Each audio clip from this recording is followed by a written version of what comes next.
This is Introduction to Analytic Geometry. So first we will discuss the Cartesian plane. So the Cartesian plane, or also known as the rectangular system, this is a one-to-one correspondence between an ordered pair and the a point and a ordered pair of real numbers. So see here that we have a point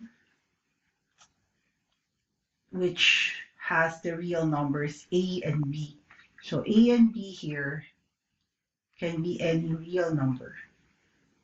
So one ordered pair of real number is represented by a point.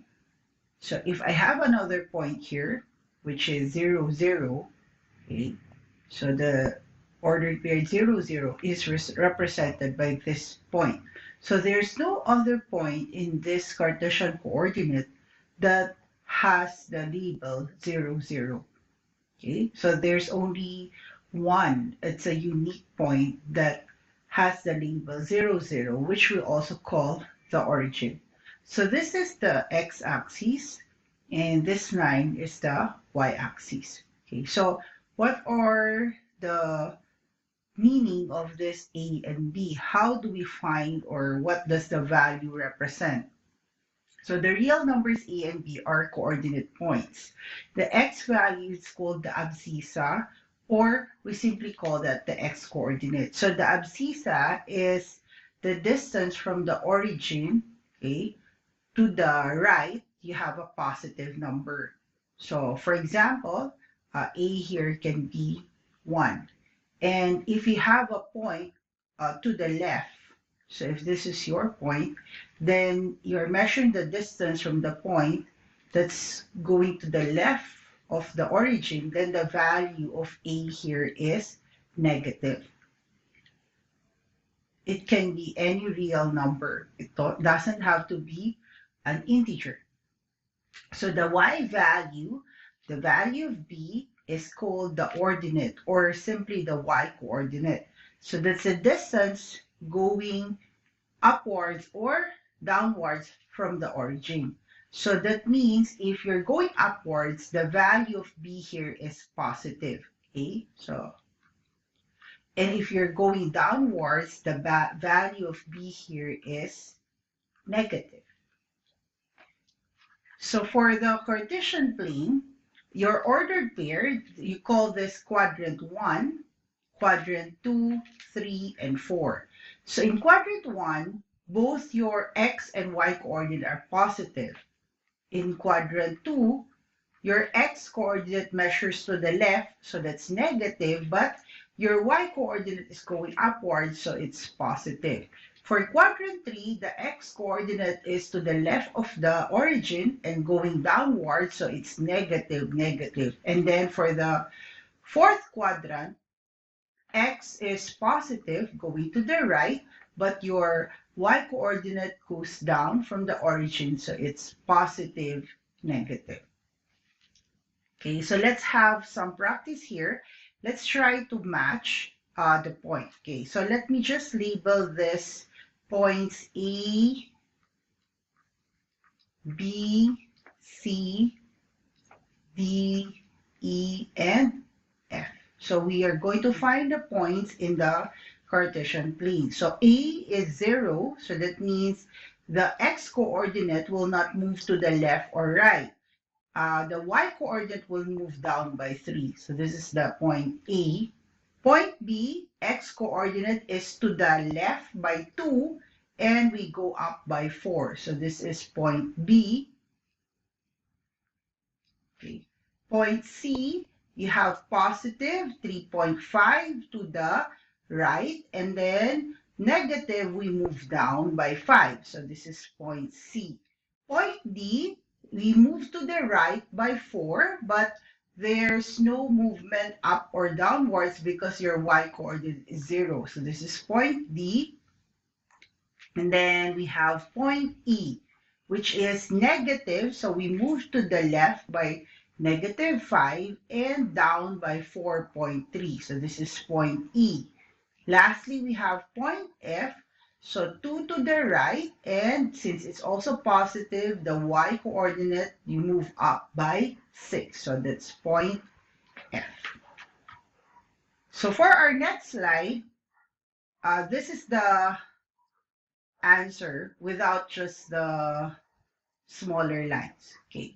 So next one, we're going to discuss how to compute for a distance between 2 points. So here we are given the points x1, y1, and x2, y2 is 0.2.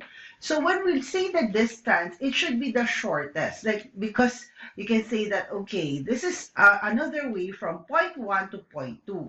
But when we say distance, we are looking for the shortest. That means we draw a line so that measurement of that line would be the shortest distance. No, if you notice, this is a very familiar drawing. It's a right triangle.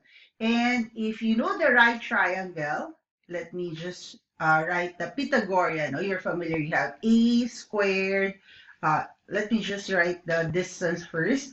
If this is a, and this is b, and then this is c, we all know the Pythagorean theorem that a squared plus b squared is equal to c squared. So if we're looking for this distance, this is the unknown, and we just want to solve for c. So we know that when we take the root, there are positive and negative square root. But since we are talking about distance, I just have to take the positive square root of a squared plus b squared. So now, how do I compute for this a? So if you look at this one here, that's the distance between the horizontal movement. So that means we're looking at x1 and x2. So we just want to make sure, since we're talking about the measurement of the length of this, we cannot have a negative, hence we have the absolute value. But if you are always working from the right to left, then you will also always get positive, right? Because the numbers here are always bigger than the number here. But if you are not concerned about the arrangement, like who goes first, the smaller number or the bigger number, then to be sure, we take the absolute value. So that is A. And then the B would be the Y, the distance between y2 and y1. So again, we just don't do y2 minus y1 because sometimes we can interchange. No? We can go first with this smaller number minus this bigger number. Hence, we have to take the absolute value. So that's B. So that is A. So if I substitute that here, look what happens. You're going to take a square. So it's the absolute value of x2 minus x1 square. Okay. But when I am taking the square, we know that that is always positive. Hence, I can now get rid of the absolute value. Okay, because no matter this is negative or positive, when we take the square, we get the same value. And then for B, it would be y2 minus y1 square. So using this Pythagorean theorem, we are able to solve for C, which is the distance between point 1 and point 2. Hence, we have this formula. So here is an example. We have 2 points. Now, Miss, is it okay if I assign this as point 1 and this as point 2? Yes, it will not matter. You should get the same answer. You can try it out and replace this as your P1 and P2 and compute and see that you'd get the same answer. Now, for this example, this text here, we have x1 as 2, and then this is y1, y1, x2, y2. So substitute it in the formula. Use your calculators to get a decimal value. So if the answer is in rational form, then it would simply be square root of 10. Okay. So this is an application of the distance formula. So given the following points, plot the points and show that ABC is a right triangle. So how do we do that? So first we're going to take the distance between all the 3 points. So distance between A and B. So this is the distance between A and B. Okay. So here we have the computation. Okay. So this is the distance between A and B. And then we have here between B and C. So we compute for the distance also between B and C. And lastly, we compute the distance between A and C. So the distance between A and C. Now, to show that this is a right triangle, we have to prove that it would be, the Pythagorean theorem is applicable. So here you can see that we are showing that the square of the distance of one side, so this is your longer side, right? You can compare, this is the longest side, okay? So the longest side must be C, okay? And this is your A and B. So we just have to prove that C squared is equals to A squared plus B squared. And if that is true, then we have a right triangle. Okay. Next, we have the midpoint formula. So the midpoint formula is simply the point wherein the distance from P1 is equal to the distance to P2. Okay, so that's it. No? So when we measure that, we have distance between P1 and the midpoint is the same as distance between P2 and the midpoint. So using this equation, we're able to figure out that simply the distance is just the average, the middle, right? So you're familiar with taking the average. So you just add the two distances divided by 2. Okay, so add the two coordinates for x and y, and then you both divide that by 2. So this is an example. So here we identified our x1, y1, and x2, y2. Then we substitute that to the values of x1 and x2, y1 and y2. Then we compute. So that's the midpoint. Okay. So given a point, find the coordinates of B such that C would be the midpoint. So this is a little bit different. Okay. So you're looking for B. So A is given, and then the midpoint is C. So C here is the midpoint. So the problem here is you're looking for this point. This is the unknown. So this one, we represent that with X and Y. So you have values for A and C, right? So it's the same formula. So if this is X1, and this X represents X sub 2. So when you add divided by 2, the midpoint is 5 for the X coordinate. And then Y1, this is Y1, and then your Y sub 2 is the variable Y, and then your divide by 2, the midpoint is 10. So we just formed that equation. Okay, so solving for X, and then the other Y coordinate must be equal to 10. So we have 13 and 12. So that would be the value of B, and C would be the midpoint. Okay. So when we have lines, we have what we call the slope. Okay. So the slope is we say it's the rise over run. Okay. So that means we want to know for each unit of X, how much rise would we get? Okay, so that's why this will be the formula. Y2 minus Y1 over X2 minus X1. So we're looking for basically the change in Y divided by the change in X. Okay, so X and Y, X1 and X2 cannot be equal because you'll have a 0 and we cannot divide by 0. So this is a very important formula, the slope of a line. So here are some examples. Again, we can interchange, no? So it doesn't have to be, this is your x sub 1. We can have this as our x sub 1. So formula. So y sub 2 here, I use the B point for y sub 2 is 2 minus y sub 1 is 4 over, so please be careful with the sign, then you have your slope. And then another pair of points here, you have 2, 5, and -2, -1. Then again, we compute for the slope. So what we want to notice here is if your slope is negative, there's another description for this, no? As x increases, then y decreases. So they will have an opposite direction. So if you increase your x, your y will decrease. But if you want to decrease your x, your y increases, okay, when you have a negative slope. Then when you have a positive slope, when your x increases, okay, your y will also increase.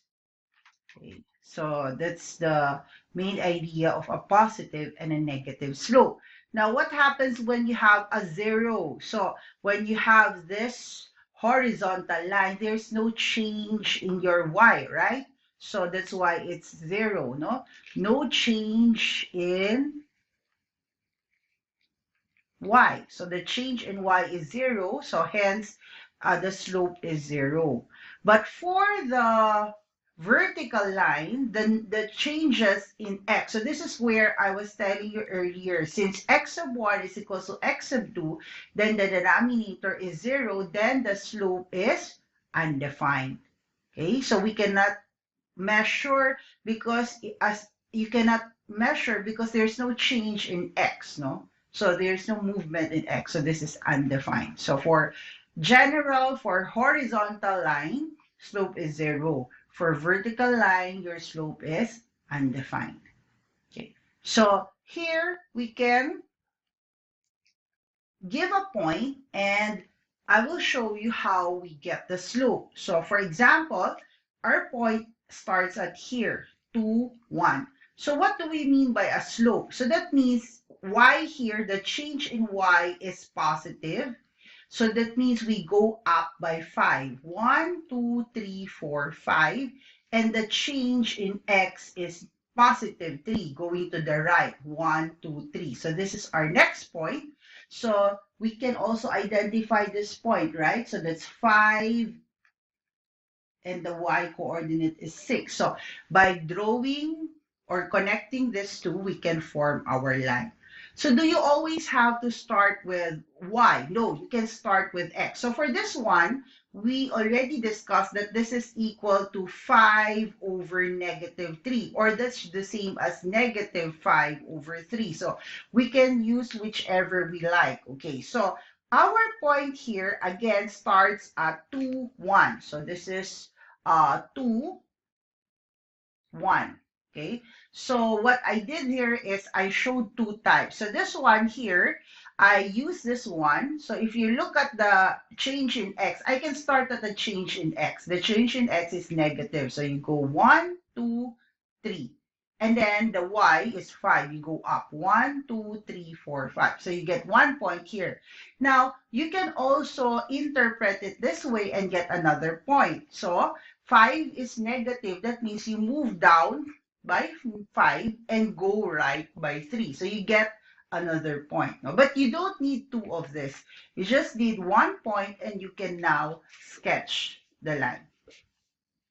So how do we know if two lines are parallel? If two lines are parallel, then their slope will always be equal because they will never intersect. So two non-vertical lines are parallel if the slope are equal. And how do we know if the two lines are perpendicular? If we have two lines that are perpendicular, the slope of one line is the negative reciprocal of the other line. Or when you multiply the two slopes, you get -1. So that's another way also to verify. The product of the slope would be -1.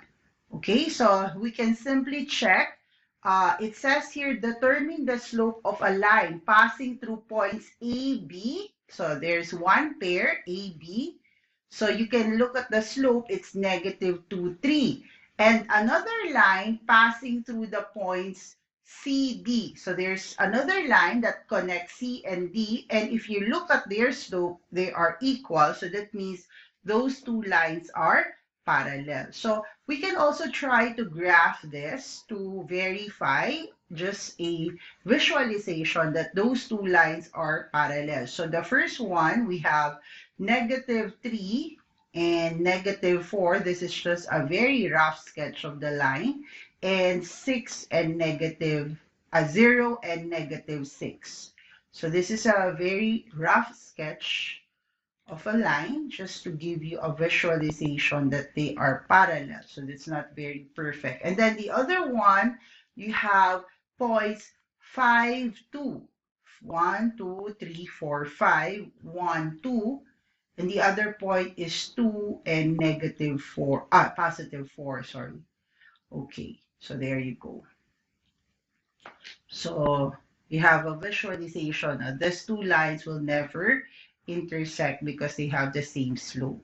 Now for this one, it's a similar idea, but this time, if you look at the slope, it's a negative reciprocal of the other, no? So first you can see the sign from negative, the other one is positive, and when you take the reciprocal. Or again, when I multiply those two slopes, so negative 2/3 times 3 over 2, the product is negative 1. So that's another way to verify that those two lines are indeed perpendicular. Okay. Now, if we want to write the equation of a line, this is the general form, but I think most of us are familiar with the form that I will be discussing later. So these are examples of lines. So we can have a slope. This is a positive slope.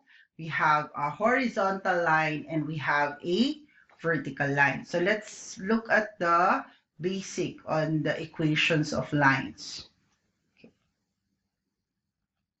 Okay. So first, how do we find the equation of the line? This is what you call given a 2-point form. Actually, this is the only thing that you have to memorize. I'll draw a box. And if you know this 2-point form, you'll be able to write the equation of any line. So this is the most important equation. So how do we get this? Okay, so imagine here that you have 3 points on your line. So since they are on the same line, then if I compute for a slope between these 2 points, right? Okay, let me use another color. Let's say this is your slope for M1. This is on the same line. So this computation of slope will still be equal. So what we did here is we just equate the equation of these two slopes. They have to have same slope because it's on the same line. No? I'm just using different points. Now, how do we arrive at this equation? So we just have to do some algebra. If I multiply both sides with this one, okay, what will happen? Okay, so look what will happen. This will cancel out, right? So you'll be left with this, and then you have this slope multiplied by x minus x sub 1. So this is your 2-point form. So if you know this, then I will show you that from the 2-point form, we can do any computation. Okay, so here is a very straightforward problem that you're given 2 points, then we just substitute that. So your x sub 1 is this one, and y sub 1, and this is your x sub 2 and y sub 2. So you're just going to substitute now. Take note, this x without the subscript, they are your variables. So you're not going to substitute them. So you're just going to substitute y sub 1, y sub 2, x sub 1, and x sub 2. Okay, now, if you notice, after computation, you have here a fraction, you would have to simplify, no? So later on, there are examples wherein we will show how to get rid of the fraction in our equation. Now, it would be better to express your answer in general form. That means this is ax plus by plus c equals 0. So in other words, you just put everything on one side. Now, if you will ask, Miss, can I have this answer? Okay, because if you move everything on this side, right, this 2 becomes negative, okay? So they are just equal, no? So they are the same, no? So these are equal. So it's okay to have it in this form. Okay, now this is where I was telling you that if you know this 2-point form, you'll be able to solve any problem. This middle term is familiar, right? y2 minus y1 over x2 minus x1, that's your slope. So if I change this, what is the given here? You have a point and a slope. So this is your slope point form. So that means this will be useful if you're given a slope and you're given a point. But again, as I have told you, if you just memorize this, we all know that, okay, this slope is the entire thing. So you just substitute the entire thing with -2, and you can simply compute for the equation of your line. Okay. Next, we have the x and y intercept. Okay, so let me first define what is an x-intercept. An x-intercept denoted by A is the value of x when y is 0. So that means this is when y is 0. Okay, so there's no movement. So this is where we find the x-axis. So the x-axis, this is where y is equal to 0. So that means this is your x-intercept. In other words, visualization, the line will intersect the x-axis. Okay, so that's another explanation. Where will the line intersect your x-axis? So if you look at this one here, your A here is 2.5. For the y-intercept, that is where x is 0. So here on our y-axis, this is where x is 0. So here, you're going to look for the point wherein your x coordinate is 0. So that means where the line will intersect your y-axis. So if you look at this one here, your x here is 0, your y is 5. So that's your B, y-intercept. Okay, so that means if I give you this x and y-intercept, I can still find the equation of line. But you'll have a simpler solution. Okay, so you have here the slope-intercept form. So remember earlier we have the point slope form. No? So here you have the point slope form. But when you have your y-intercept means your x is 0 and your y is b. That's your y-intercept. So just change x to 0 and y to b. So what will happen? Y minus b equals m times x minus 0. So what you do is we just multiply m to x and transpose b. And this is the very famous slope-intercept form.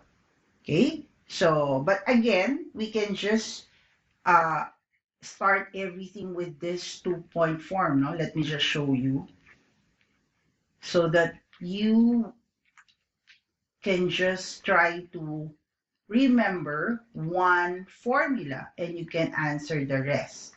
Okay, so since this is the slope, we just substitute that with the slope given. So I'll show you. Okay, so your y-intercept, so that means your y value is 14. That's it, right? And your slope is 0. Okay, and then there you go. No, the slope is 3. The slope is not 0. The slope is 3. So here we have 3. And then we substitute your other point, 0, because you have the y-intercept. So see, so I just use this yellow, this 2-point form. I can still arrive at the equation of our line. Okay, so you don't have to memorize a lot of different formulas for the equation of line. Okay, so you also have the intercept form. What's the intercept form? That means given is your x-intercept and your y-intercept. So what we are doing here is basically we're just substituting this. This is x1, y1, x2, y2. So substitute it with y1, y2 minus y1 over x2 minus x1. Then you'd end up with this equation, but this is what the xy intercept form is. No? So with a little bit of algebra, you would be able to get this one. But again, I'll show you in this problem, this is the slope intercept form, right? So you have to memorize this form, x over a plus y over b equals 1. But actually, this is not very difficult to memorize, right? But there's this alternate solution wherein I just use the 2-point form. This is our x1, y1, and this is our x2, y2. So what I did here is just use the 2-point form. Okay, so I'm always going back to 2-point form to show that you can answer any problem with just the 2-point form. So that's the goal. So we have this different types of equation of line. No? So given here we have given 2 points. Okay, here we have given the slope. Okay, slope and a point and 1 point. Here, you're given is the slope and the intercept. And here, you're given x-intercept and y-intercept. But all of this can be solved by just using this 2-point form. Okay. So you have an option to just remember this 2-point form, and we will be able to solve for the other types of problem. Okay, so here we have more examples. So find the equation of the line passing to the point and is parallel to this line.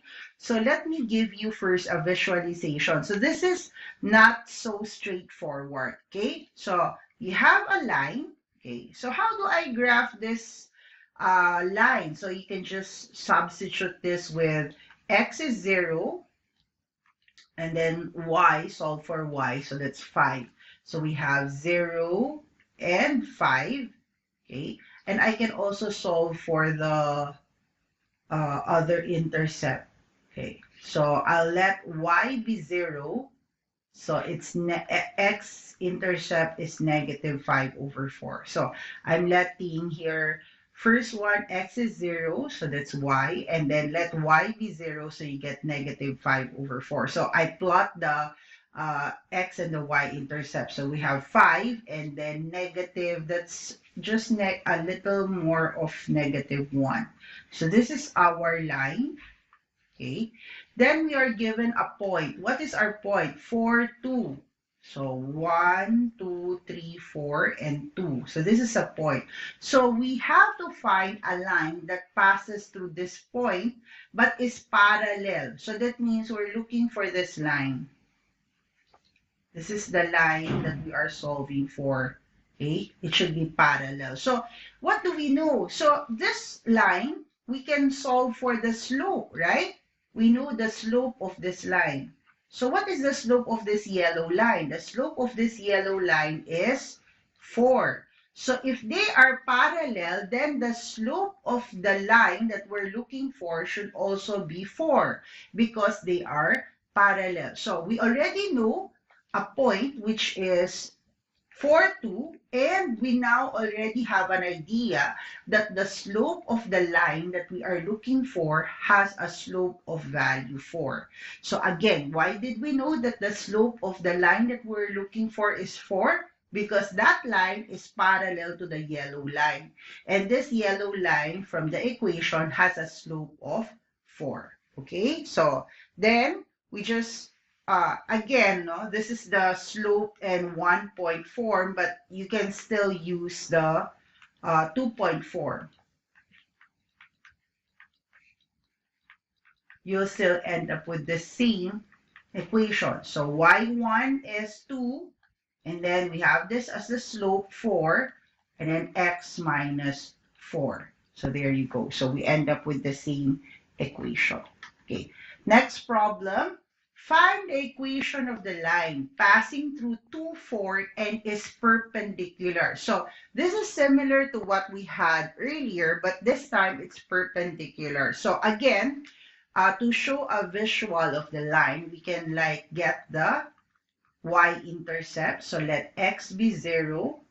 You can just solve this again and double check y is 2. And let y be 0 and solve for x. So when y is 0, that's negative 5. So here we have the x and y intercept. So 2, and then 1, 2, 3, 4, 5. So this is a rough sketch to just give us a visualization. Then what are we looking for? The line that we're looking for passes through 2, 4. So this is the point. And that line should be perpendicular. Okay, so this time we're looking for this line, for the yellow line. So we know that this line has a point of 2, 4. But the problem is this is not enough to find the equation of the line. So, but since we know that they are perpendicular, so what happened here is you solve for the slope by solving for y. Okay, solve for y. So here, this is our slope. So the slope of this is 2 over 5.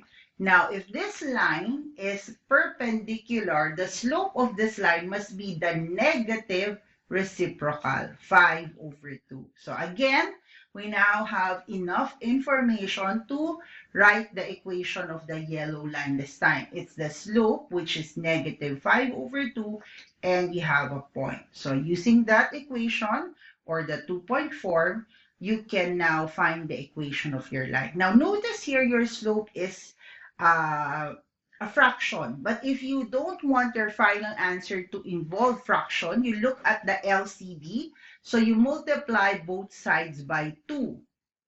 Okay, so don't forget to distribute. So you have 2y minus 8. And then 2 will cancel out. Please don't forget the negative in 5. So you have negative 5x. Negative times negative, positive 10. And just put everything on one side, okay? Then you have your general form.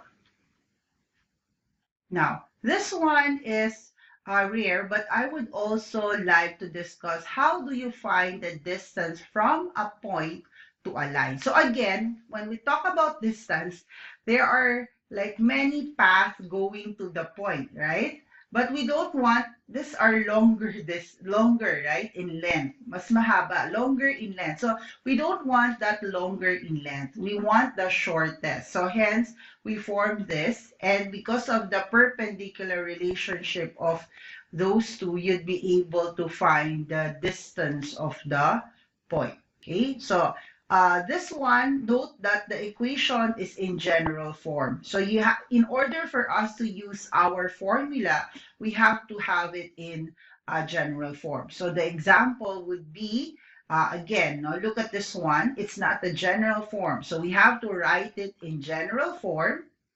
Okay, and then this is your line. So that's your A, your B, and your C. It must be in general form before you look for A, B, and C.